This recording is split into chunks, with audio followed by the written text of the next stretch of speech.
Hello, everyone, and thank you for joining us this evening for a discussion about the BC Youth Climate Corps. Climate action at the local level is so important, both to reduce emissions and to help our communities become more resilient.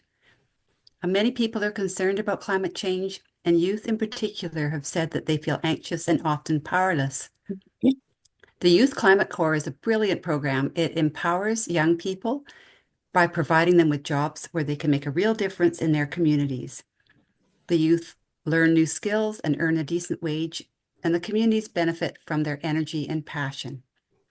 And we have two guest speakers tonight who will share details about the program with us. Natalie Gerum is the Youth Climate Corps Program Director, and Sam Kutyauripo is the Program South Coast Program Manager. Sorry if I got your name wrong there, Sam. No problem. Natalie has years of experience working in K-12 classrooms in post-secondary campuses and communities across Canada, where she has led initiatives in transformative experiential learning, youth leadership development, and creative community change. Sam is originally from Zimbabwe and moved to Canada over 8 years ago to pursue an education and career that's rooted in sustainability. And Sam believes it's crucial to concentrate climate action efforts on your sphere of influence, which is what the Youth Climate Corps does by focusing on local climate action projects. Before Natalie and Sam begin, just a reminder that we'll have a moderated Q&A after the presentation. So if you have any questions, just type them into the chat. And also, don't worry about copying links and resources that might be provided throughout the evening. We'll include those in a follow-up email that we will send to you along with a video recording of tonight. So I think that's it. I'll just turn it over to you now, Natalie and Sam. Hey, well, first, a lot of gratitude to First Things First Okanagan for hosting us tonight. Sam and I are both thrilled to be here, and we also have a very special guest joining us, who is Sophie Robinson, who is from Penticton and also has worked with First Things First. Sophie is a phenomenal volunteer on our team, and so she will be joining the presentation as well tonight. I'm going to share my screen just to get us started. And if folks can let me know just with a thumbs up if you can see that. We've got it. Fantastic. Okay. Um, as we begin, we want to begin with the land and the people who have been caretakers and stewards of our places since time immemorial. This is part of the justice statement that Youth Climate Corps holds, that we govern ourselves by. We root our work in principles of climate justice, knowing that this revolution, this transformation, needs to really embrace and amplify the leadership of Indigenous community and Indigenous people. And we have been grateful to have had so many teachers along the way as individuals and as an organization around what is possible in these places when we think about climate. So Youth Climate Corps grew from the unceded and traditional lands of the Sinixt and the Ktunaxa people, also known as the Kootenays of British Columbia. But each of us come from a different place. We are a provincial organization with staff and volunteers right across the province. And so I'll turn it just to Sophie and Sam to introduce themselves, where they're calling in from, and their role within Youth Climate Corps, which we tend to abbreviate to YCCBC. Sophie, over to you. Awesome. Hi, everyone. I'm so excited to see you all tonight. I'm calling in from Toronto, which is the lands of the Mississaugas of the Credit, the Anishinaabe, the Chippewa, the Haudenosaunee, and the Wendat peoples. And my role within YCC is I'm a volunteer organizer, and I'm currently trying to get a project rolling in Penticton, which is super exciting. And my name is Sam Kutyauripo, and I'm calling from so-called Vancouver, also the unceded territories of the Musqueam, Squamish, and Tsleil-Waututh Nations. And I'm the South Coast Program Manager with YCC. Back to you, Natalie. And thanks for the very generous introduction. My name is Natalie Gerum, calling in from the unceded lands of the Squamish Nation, as well as the Swiya of the Sechelt Nation, which on some maps will be named the Sunshine Coast of British Columbia specifically. I am raising two little ones alongside my partner in Chiquelp or Gibsons, BC on some maps. So we are thrilled to be here with you all tonight. What we hope to do tonight is tell you a bit of a story about what is Youth Climate Corps, where did it come from, how does it work? So what do we do in community? What do we do with our partners across the province to bring youth climate action to life? Why this model, so why we believe this model is an effective one that addresses many issues and works on many levers of what we like to call the polycrisis, or these multiple kind of conflicting crises. And what can you do to support YCCBC? You're all up to such incredible work through First Things First, and we believe there's all kinds of opportunities for action. I'm going to turn it over to Sophie just to tell you a bit about her story of how she came to be involved in this work and why she believes it matters, especially for the Okanagan. Thank you, Natalie. Yeah, so I was born and raised in Penticton, and I feel like from growing up in Penticton, I was always really connected to nature. I would always go for hikes, walks along the beach with my family, with my pets, and I also grew up attending BC SPCA camps. So I feel like that sort of like also instilled my passion for protecting the environment. I was always interested in helping like protect habitats for animals and interested in the environment. So that's kind of where my passion for climate action stemmed from, kind of wanting to protect this space that I grew up in and that I really cared for. And that continues on with that like connection for the outdoors. So then as I got into high school and as I grew up, I became interested in a sustainability club. So that's the photo you can see on the right there. That's the Penn High Sustainability Club. So we worked on a bunch of projects, kind of like doing education within our high school, as well as community connections. So I think that's something that I really value within climate action. And I really feel like I gained this skill and grew this perspective from living in Penticton, is the importance of community connections for climate action. And I think that's something that YCC really builds upon. So I'm really, really happy to see that. And I really love working with YCC for that reason. So I really, worked through Sustainability Club to build community connections. And that's kind of like how my passion for climate action grew. It's kind of like finding those new ways to create a better community, more opportunities for youth to take action and make their community a better place where we will thrive now as well as into the future, and kind of creating a space where the future of youth is promising. And that's also why I'm very interested in YCC, because it's very much focused on youth now and looking into the future and providing us with jobs where we will be able to gain valuable leadership skills and meaningful work experience in a community that we are very connected to. And I worked with First Things First Okanagan last summer, which was an amazing experience. And through First Things First Okanagan, I was able to connect with YCCBC and now become a volunteer organizer, which was just an amazing opportunity to be able to work within my own community with First Things First and connect with community members across the Okanagan. I would attend farmers markets in Penticton as well as Summerland and Naramata.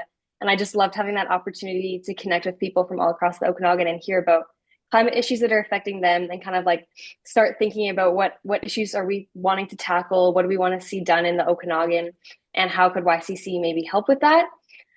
So currently I'm planning a presentation as well as with the Sustainability Club at Penn High. We're going to be presenting to Penticton City Council this coming Tuesday, which is really, really exciting. Super exciting. And hopefully we're going to get a project rolling in Penticton.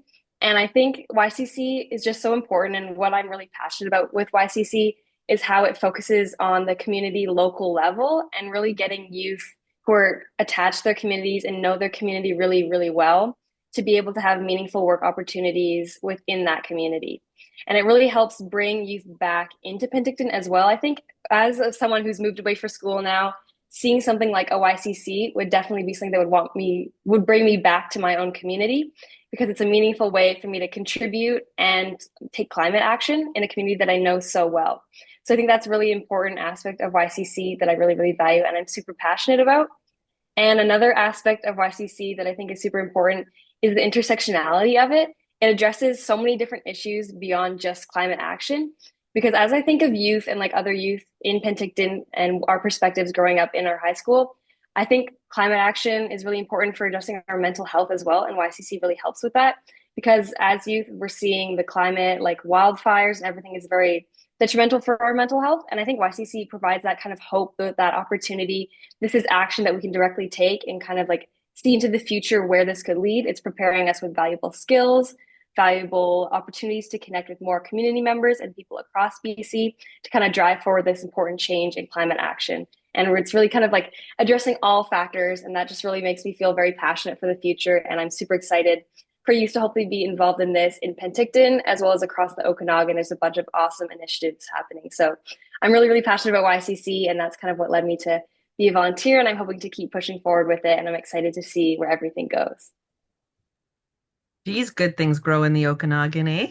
Thank you so much, Sophie, for really rooting us in place, and sharing your story about connections to First Things First and then YCCBC. We are very lucky to have Sophie alongside.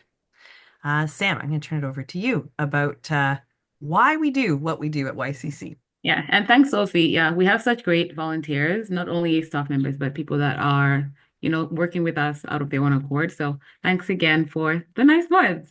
So yeah, just why do we need a YCC? So if anyone can guess, how much in 2021 our economy got, like how much money we sort of like lost in economic losses, you can put it in the chat if you want to just do a ballpark guess for how much that was for BC.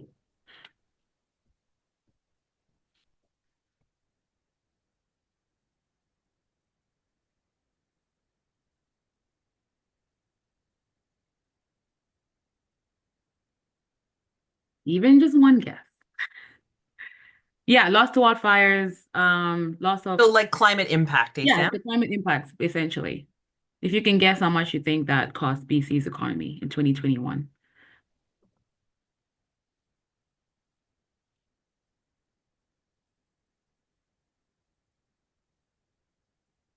Okay, so there's 2 billion, there's 5, 300 million. Okay, there's a couple of good guesses. So it was actually estimated up to $17 billion. So between 10 and $17 billion. When I saw those numbers, I was like, that's absolutely insane. So clearly the climate crisis has BC facing a challenging future.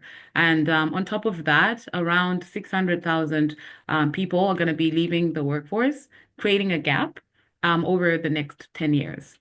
And at the same time, youth unemployment is already double the provincial average. It's gone up by 4.8% in just the last year. Local communities must prepare for climate change impacts due to things like wildfires, as mentioned, droughts, flooding, and we believe that youth, local governments, and community organizations will play a key role in leading these efforts. And another aspect is that young people, though they've contributed the least to the climate crisis, they will bear the significant impacts. So over 65% believe the government isn't doing enough for the environment, with 81 saying they've experienced anxiety about climate change. But despite these unsettling projections, we envision a future that uplifts communities disproportionately impacted by the climate crisis and excluded from the benefits of the fossil fuel economy. So yeah, you can go to the next slide.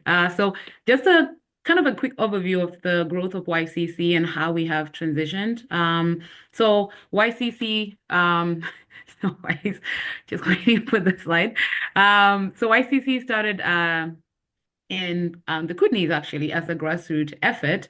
And it was initiated by a group of enthusiastic individuals who recognized that there was an urgency to this climate crisis. And through the dedication and hard work, the program quickly gained reputation for excellence. And as more word spread about YCC, there was a lot of traction and more young people were getting involved. And this led to us getting attention from various groups, including local communities, businesses, governments, and other organizations. So this basically propelled the idea of a YCC to get further growth for the program. And today, we are expanding. As you'll see in like the next couple of slides, we've really grown a lot, and YCC continues to empower and inspire young people to take action on climate change, making a significant contribution to building a sustainable future for all. And a little bit more information about how we run our programs, like what YCC is. So we are an employment service program that builds on youth leadership to foster resilience for climate change and providing paid work to young people whilst they're doing this work, which I think is one of my favorite things, paying young people a living wage so that we can envision a low carbon future. We also provide a motivated and organized, adaptable youth labor force to make climate change plans a reality by accelerating implementation through our programming. So sometimes in communities, there's ideas of projects that could be underway, but they don't have the capacity to do this work, and we go in and we scale up this programming. So if cities have an idea of what they want to do, we can meet with them and figure out how we can propel those ideas forward. Our approach is relational and community-led, meaning that we do not go into communities and tell people what needs to happen. We listen to them and they lead the way, and we're just there to support. And our programming essentially amplifies projects and priorities identified by the communities that we're connected with, and which is why we also hire from within the communities as well. So we work with nonprofit grassroots organizations, indigenous communities, and local government as well. So we have a proven model and a strong track record. Our projects are community-based and implemented with a range of local partners in different fields. And I'll just touch quickly on some of our focus areas. So another thing that I like about YCC, apart from the living wage, which I think is a I'll keep talking about it throughout the presentation. I think it's pretty awesome. We have a wide range of things that we focus on. So, and sometimes people say, okay, what's a day in the life of someone who does a YC project? But it all depends on the community that you are serving. So we go from wildfire risk reduction. And because if you're in an urban setting, you're most likely not going to be doing this type of program. You might be doing something towards food security, education. So we have a wide variety of that. And we have a range of local partners that focus on things like regional food security, energy efficiency, and ecosystem restoration. So we complete practical projects that contribute to global mitigation efforts, while at the same time enhancing local resilience and education. And I think that's pretty amazing. And all of our programs involve an element of education, workforce readiness, climate leadership, and building a community, a sense of community and place. And then I have a graph there to just show how we've grown throughout the years as well. So we began in 2020. And then over the years, we've run programs across BC. To date, we've actually served over 100 young people and have completed 10,000 days of climate action. That's a lot of days. We're very proud of that. And even during COVID, we had work, which I think was pretty amazing, because I know a lot of people were not able to work during COVID. So I think there's going to be like a list of some of the other partnerships that we've had, and Natalie just going to touch on that, yeah, quite quickly. Yeah. Thanks, Sam. Just before we move off this graph, one thing I want to name is, so cumulatively, as Sam said, 10,000 working days. That's how we tend to measure the amount of time we've spent in community. And 10,000 working days is the equivalent to one person's entire working life. So that's where we've gotten to in the last little while, and definitely looking to grow. So where are we at work? Well, our past programs have taken place, and I am using colonial names of places for ease of reference in this presentation, but want to name that. So Vancouver, Kamloops, Golden, East Kootenays, West Kootenays, North Vancouver Island, and Squamish. This year, so this spring, we are going to be hosting programs in the East Kootenays, the West Kootenays, North Vancouver Island, Squamish. Those are all programs that are going to be happening for their second or third or fourth year, depending on the location. As well, we are expanding to Vernon, Courtenay, and the Skeena Hazelton area. So you'll see that just this spring, we're kind of getting to the number of locations that we've done combined in the past couple years. So we're really excited about that growth. We are also currently in conversations with the Cathet Regional District, or Powell River, Kelowna, Burnaby, New Westminster, and the Cowichan Valley, looking at programs happening in those places as well. And Sophie's doing a presentation to Penticton on Tuesday. If any of you are in that region and want to go support that presentation, that would be fantastic. Or you can talk to Sophie about how to learn more. We, of course, have a vision of being right across the province in all kinds of communities, in all kinds of sizes of communities, rural, urban, but really trying to focus our efforts on places that have been disproportionately affected by climate change. The link on this slide, when you receive it, will take you to the map on our website where you can look at a profile of each of the communities we've worked in and watch a short video about those projects. So what we'll do now is we'll just go through a little bit of what did the projects look like in each place. As Sam said, they're unique to each community that we work in.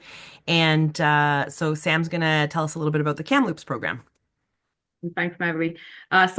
The example I'm providing here is to do with, I guess, municipalities or local governments. So we minimize the capacity needed by local governments by leading supervision and admin work, because a lot of the time, people that work for the city, they are at capacity. They're not able to take on some of these projects that need to be done. So we go there and actually help them out with that. So for example, in Kamloops in the spring of 2023, in collaboration with Kamloops, with a bit of funding from BC Hydro, we developed and implemented the Climate Friendly Homes Program. So this initiative offered free assessments to residents to reduce home emissions, lower heating and cooling costs, as well as improve overall home comfort. And these assessments also offered information on government incentives for home improvements. A lot of the time, people are not aware of rebates that they can get from the local government, even federal, provincial governments. So this program was made to sort of assist, mobilize, I guess, the local community and residents to be able to make these changes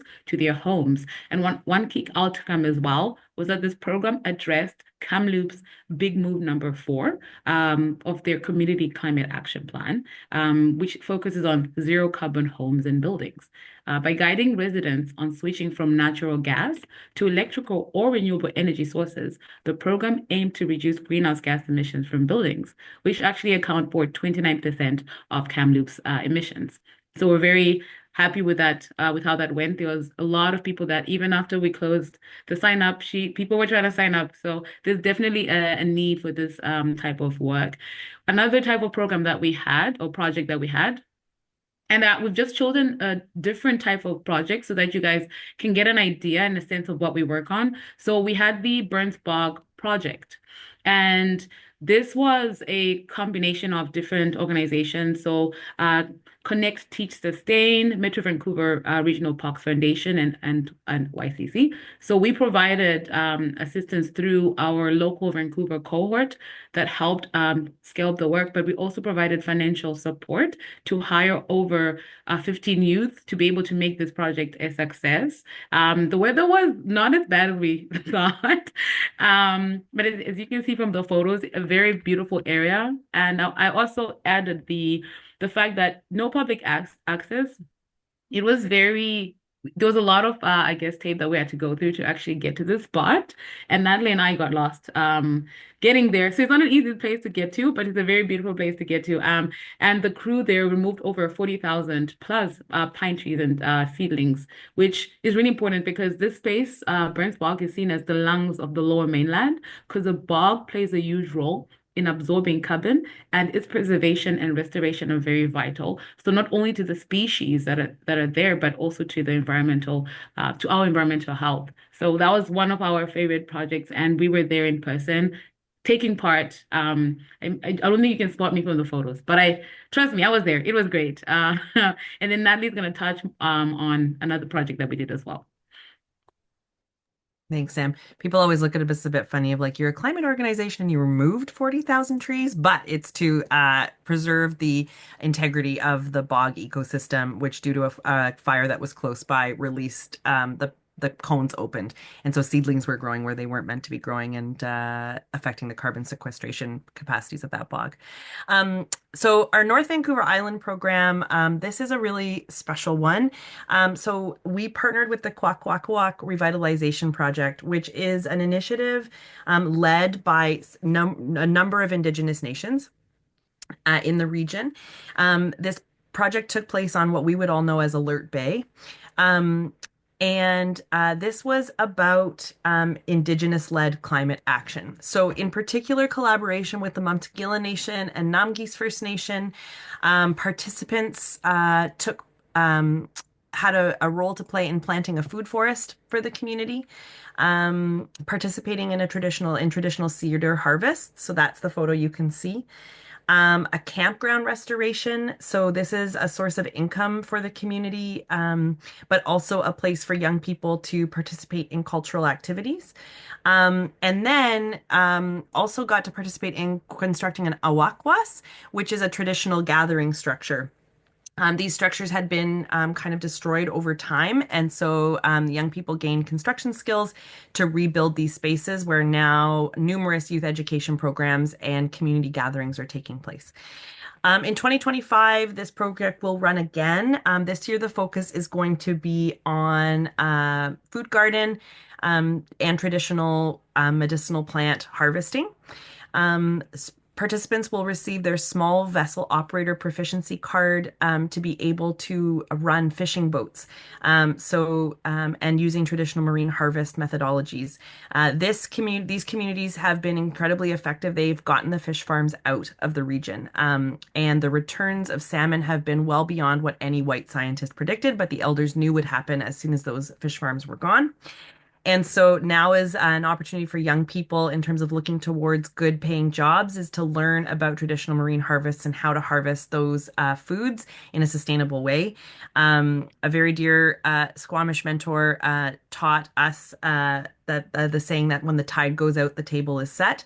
That is very much the approach in this community. And so folks will be learning, how to do that work.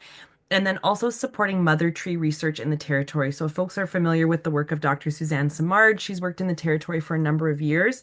Every year she hosts the Awit Nicola Gathering, which brings together scientists and artists and people in politics and all different folks who are looking at how to support mother trees, those ancient trees in the region. And so the young people on that project will not only be building some of the infrastructure needed for that gathering, but then also learning how to do soil sampling and other environmental technical work to support the research. We also ran a program for the first time this year with the Insulators Union. This was our first time working with a union, but recognizing that if we insulate buildings better, they require less carbon and they make less emissions. So this is a very practical program. We recruited 8 participants. We ended with 7 due to the health concerns for one participant, someone who had outstanding health issues. It was a 3-month pre-apprenticeship pilot program. And so what we did was we came in for a week to do climate education. They also got classroom experience with the Insulators Union, which doesn't typically happen when you start an apprenticeship. Usually you're just right onto the job site, but they did get some certifications ahead of time. We worked with the union to select contractors across the Lower Mainland who they knew would be particularly excellent mentors for young people. YCC bumped up the starting wage of an apprentice to living wage. And these folks did 3 months on job sites learning how to become insulators, mechanical insulators.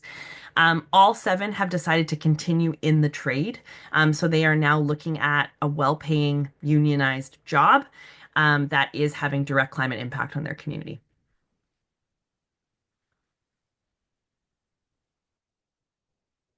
Okay. And I wanted to say, for the last project that we had, a big shout out to our organizing team. We have different branches of YC, and they really worked to get that happening. So I'm very, very grateful to have had that support from them to get this program running. And one of the last programs that I'm going to talk about is Squamish. So last summer we partnered with the District of Squamish to support various sustainability and climate initiatives. And the largest of these projects was the Air Sealing Program, which targeted 24 homes across the sea to sky corridor, improving energy efficiency and reducing carbon emissions. Additionally, we contributed to other local priorities, including climate action engagement, waste reduction, and active transportation promotion. And the district was very excited and happy about this because they signed off on another program for this day, like Natalie had mentioned. And we have a quote up here from Ian Pickett's. And I guess the slide is just to show that the feedback that we've gotten from our projects and programs from community partners, local government staff, elected officials, as well as the participants on the ground have been overwhelmingly positive. So the quote on the left is Ian Pickett. So I'll give you folks some time to read that. And Natalie and I sat down with Ian and we heard such good reviews. A lot of the times people don't understand that city staff have a lot on their plate and they are passionate about some of these initiatives, but they have limitations. So we really help them out. So it seems. So I'm very happy with this partnership. And then on the right, it's a participant quote as well, which I thought it was really nice to kind of like have both of those to see a partnership as well as a young person that has gone through our programs. And I myself have gone through this program. In a sense, I used to be a coordinator, a project lead with the Vancouver cohorts, and I kind of saw things on the ground, and I noticed how empowering it was. Like it really was empowering. Having as a young person, having hands-on work, it feels very meaningful, like trying to just do things within the sphere of influence, which is something that I love to say, because otherwise, how are we gonna sleep at night? You know, like you have to be able to do work that is meaningful for you and do what you can with the tools that you have in front of you. So since then I've transitioned to another role, the one I'm in right now, but I really learned a lot. I was a supervisor, but I also learned alongside the crew. So I have first-hand experience of how beneficial these programs can be for our young people. Yeah.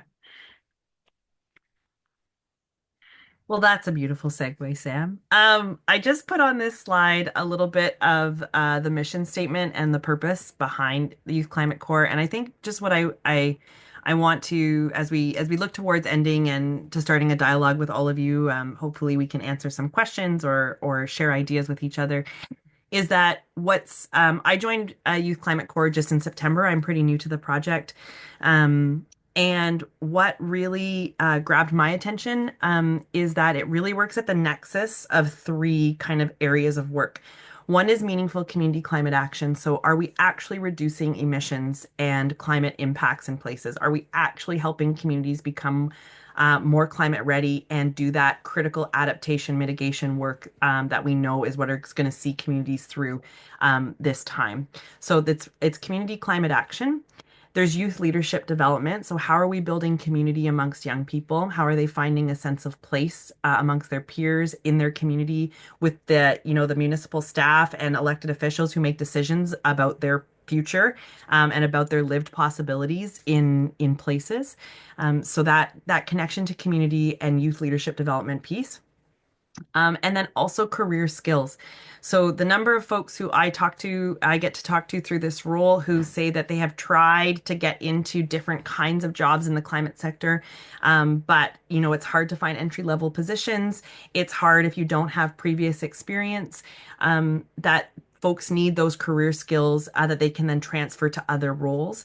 We know that a workforce is going to be needed for this upcoming green economy. Eventually, I believe, as a province and a country, we will stop creating assets that are going to become stranded very quickly and really build this green economy. And so we are passionate about building the career skills that folks need to find good, meaningful jobs in the places that they want to call home.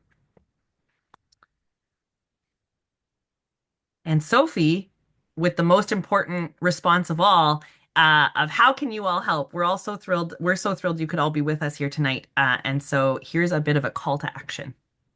Yeah, thank you, Natalie. So we can all help to create more climate-friendly and sustainable communities wherever we are, wherever you're calling from today. There's the chance for you to get involved in your community and create meaningful climate action.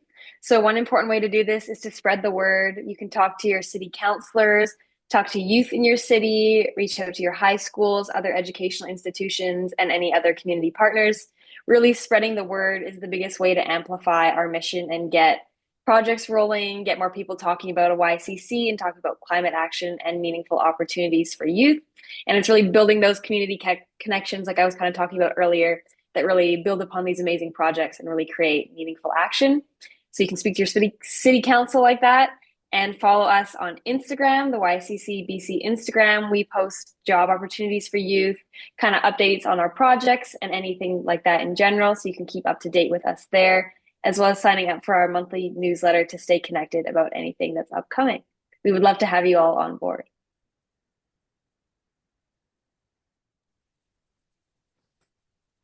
Awesome. Oh, you can go ahead. No, are you, sorry, I wasn't sure if that was the last word or if you're Oh still. no, almost lied. We're almost done. I was gonna quickly just say more so internally. So we are always looking for I mean, we're nonprofits, so we would always ask for a donation when possible. So we've added links here if you want to be able to donate. And you can also become a member, which means that we're becoming a membership run organization, and we would love for anyone who's interested to be part of this exciting and expanding organization. You will, from my understanding, be able to vote for the board of directors at the AGM. So if you want more information of that, there's going to be information on the form when you're signing up. You can just read it as well. And you can also become a partner. So as you saw, we have a variety of different partnerships that we have. And what matters is that if it is within the like if you have a need, we can have a discussion and we can see how best we can support you. That could be either in the form of us getting a grant together, writing a grant together, working on something on the ground together. We like to try our best to partner with people that are excited. So you can go on our website. There's an option to sign up or to partner with us, or you can send us an email. There's going to be emails at the end of the slide, so you can just let us know what you have on your minds. So. That's the last slide. We're wrapped there, but just real gratitude to you all for having us, for hosting us so warmly tonight. Thank you for letting us share the story of what we all feel so excited that we get to do each and every day. We feel very much in solidarity with all the incredible work that you are up to. We are inspired by it and look forward to some questions and conversation now. It is so exciting to hear about all of these projects and all that you've done. So far, the questions have been about was this all across Canada or just BC? And you answered in the chat that so far the funding is just for BC. But there is a question just generally about who are the funders, if you could explain that, and how secure do you see this funding over the next few years? That's a great question. I'm happy to lead off, and then Sam, feel free to jump in. So, YCC started out with foundation funding, private donations, that kind of work. In the spring of 2024, the provincial government invested $3 million over 3 years into Youth Climate Core. And the purpose of that investment was to test the model. So we've been given 3 years to see what we can make happen with that amount of money and how far we can extend the reach of Youth Climate Core across the province of BC. The ways in which we spend that money is we're trying, well, it sounds like a big number and it is, and we are grateful for it. 3 million over 3 years, we can spend it. So the way we try to leverage that funding as best we can is we look to municipalities if they are looking to partner to hopefully receive some funding from the municipality. And that can come from different places. It's not necessarily taxpayer money. Different municipalities have found different streams in terms of provincial funding for community climate action. And so happy to talk to anybody about the specifics of that if they're curious. And then we do a lot of grant writing. So we bring some money to the table. Typically, if we're partnering with a municipality, they will bring some money to the table, and then we work to find grants to round that out as much as we can. We are really trying to stretch that grant from the province as far as we possibly can to get to as many places as we can. We were very thankful to be included in both the Green and NDP electoral platform as a program that they had interest in contributing further funding to. So that is currently in the works through the Climate Action Secretariat. We don't have any, official news on that yet, but we do feel support from the province for the model. Just really quickly speaking to the national program, there are folks who are very keen about that. And of course, we would be keen to contribute as well. A strategy decision was made early on in YCCBC's evolution to focus on the province and to try it here because of the champions that were around the model at that time in the province, and also the scale that could be imagined on to try something before maybe going too far too fast. So that's just a little bit about that piece. Yeah.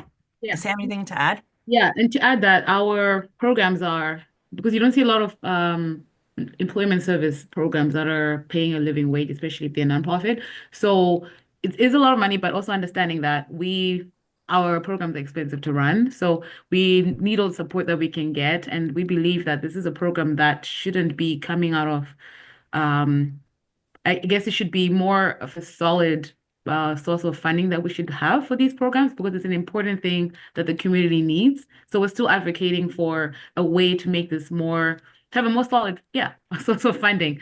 Because man, writing grants is so fun, but it'd be good to not have to continuously have to do that. So yeah.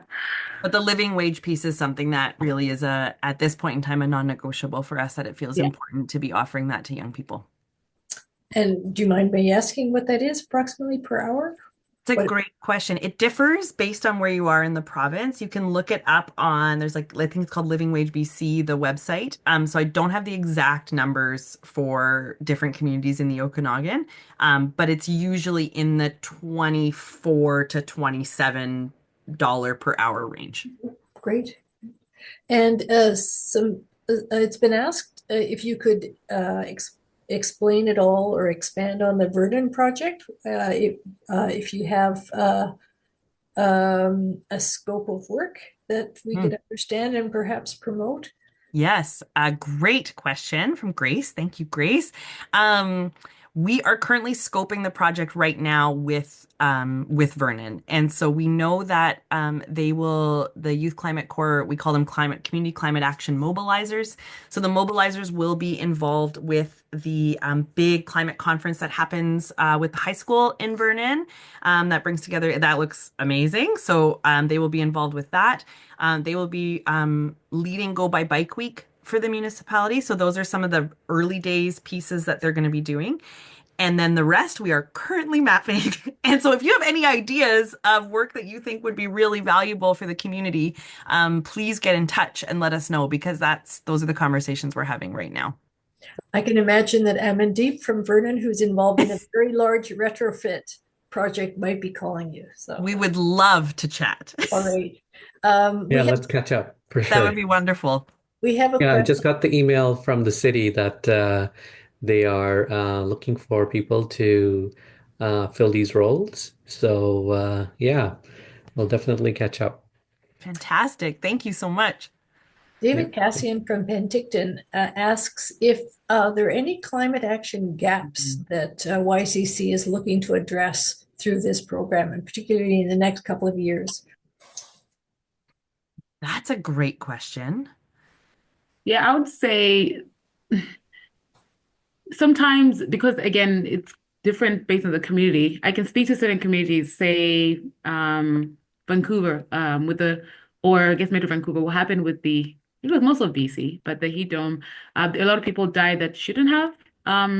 Like there's a lack of mutual aid support networks, and we think that that's a gap that needs to be filled because a lot of people are isolated, people are not checking up on their neighbors, simple things like that, but creating those strong bonds between a community so that people can help each other out in those dire moments. So I think that's been an area that we've been talking to various, I guess, partners about figuring out like what actually works. I know there are some programs that are there running, and they've done some pilot projects around BC, but I think that's definitely something that's important. One thing I can add on to that is that we're currently in conversations with Dr. Amelia Clark's team at the University of Waterloo. Dr. Amelia Clark her work features quite prominently with Federation of Canadian Municipalities and the Green Municipal Fund, I believe it is, where they are measuring the impact of that investment. But she has another side to her work that looks at actual climate impact of youth service programs. So just like us. And so right now we're working with her researchers to learn more about what have they found to be the most effective kinds of projects, youth service projects that then have real climate impact on community in terms of like carbon, right? So we're working with her right now to get a better sense of what kinds of programs tend to result in both an excellent youth leadership, career skills development experience, but also that real carbon reduction for a community as well. So we're in the learning phase of that. So but having really, really great conversations with them. A question related to that, Avril from Penticton is asking about whether the participants, if you're seeing them graduate to full-time work after they've worked on your project, because we know we need this skilled workforce. So are you seeing any examples of that from your projects? Yeah, I can start with this and Natalie can add on. So when I was a coordinator, we had different partnerships. So one of the partnerships that we had was with Hub Cycling, and two of my crew members actually got hired and offered jobs. So what happens is sometimes through our partnerships, people actually get offered positions if they have spaces open, and because they've already shown that they can do the work and they're dependable and they've gotten all the different skills. So and I know one of our other partners were even thinking about hiring. I know like Zeke, Zero Emissions Innovative Center. Innovation Center. Yeah, Center were very keen on potentially hiring one of our or two of our crew members. So that's one means by which people get full-time work through our programs. Even the networking, again, we try to get crew members to engage in different forms of, I guess, personal development and professional development as well. So getting them to go to events and career building sort of like sessions.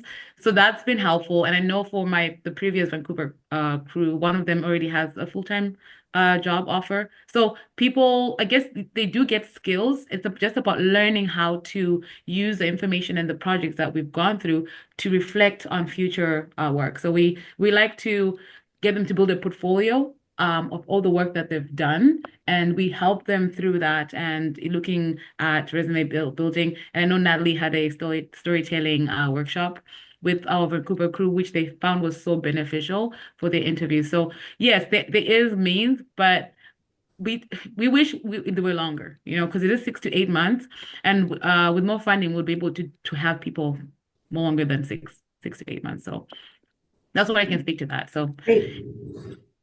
Thank you, Sam. Now, I know Cathay Gibson is in Kelowna, and I believe on the slide, Kelowna was going to be one of the current sites for this year. Is that correct? So, nothing confirmed yet. Kelowna City Council has asked for a proposal. So we have submitted that proposal, and now it's being discussed by City Council. And I believe the next step would be a directive to staff to explore how to structure or set up a youth climate core program in Kelowna. So it's just at discussion stage now. But knowing that there is interest in the region and in the municipality, phone calls and meetings with elected officials are always beneficial, so folks know that there's a real desire for it in the region. Yeah, I know Cathay's on that. She's a member of several groups, so I'm sure she'll be on that. Thanks, Kathy. Yeah. I'll get you a YCCBC button if you'd like one. Lastly, there's a comment here that we need help with leak-proofing homes in Penticton. So certainly, I guess Lori from Penticton is commenting that we can see some really nice examples of projects from other communities that would be good for Penticton here. And what I do want to say just on that, when we think about, particular kinds of work, YCCBC is aware of ensuring that we're not taking away unionized positions or taking away positions that are for full-time employment for other folks, right? We don't want to be taking other people's jobs away for us to be able to have them. That's not the purpose of the program. And so we work really closely with municipalities, with any organization we're working with, to ensure that the way in which the structure of the work that the young people are doing is not taking away unionized jobs. I will say at the BC Federation of Labor Convention this past fall, a resolution was passed for support for YCCBC broadly across the province by the unions at that gathering. And so we work really closely with folks in organized labor movements to ensure that we are building on their work and not taking it away. Thanks. Kathy has also asked about climate misinformation regarding climate change policy. I guess that's more of an education outreach kind of thing. I'm not sure whether any of your crews have been involved with community education, that kind of thing. One thing I can say to that is I know Ian Pickett, so the sustainability manager for the District of Squamish, One of the things that he named as being most beneficial about having a Youth Climate Corps crew there was their capacity to engage with other young people around climate change information, misinformation, disinformation, and just having young folks be able to see themselves a little bit more in the movement and in the ideas and action opportunities. Like Sam said, I think so often municipal staff are tasked to do so much for so many different groups of people. And Ian found that, especially that youth engagement piece, that his staff didn't necessarily have the capacity to do, but they wanted to see happen, was really fulfilled by having Climate Corps in the community. Great.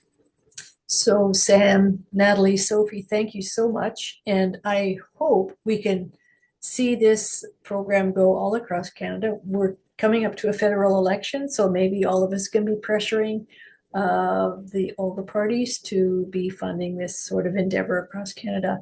I'm going to pass things over to Sue to sort of have a few more comments and also to talk a little bit about what's coming up for First Things First. I'll just let Lori speak. She's had her hand up for a little bit. So I don't know if you had a question, Lori, but you go ahead. Thank you. I do have a question for Sophie. I was wondering when she's presenting to the City Council in Penticton, if there's any way that First Things First Okanagan can support that. We also have the Council of Canadians chapter here and Seniors for Climate. So there's a bunch of people who would, support if there's anything we can do. Yeah, that would be amazing. So if you're eager and willing to come to the presentation, that would be super helpful to kind of have your voice backing us. So we'll be presenting this Tuesday at 1 p.m. We'll be on Zoom. So if you're free to join via Zoom or if you're able to go in person, that would be awesome. We would love to just have your voice kind of like backing us. And if you want to reach out to city councilors to kind of show your support as well, as this is something that you really want to see in Penticton, that would be super helpful. And we would love to have your help.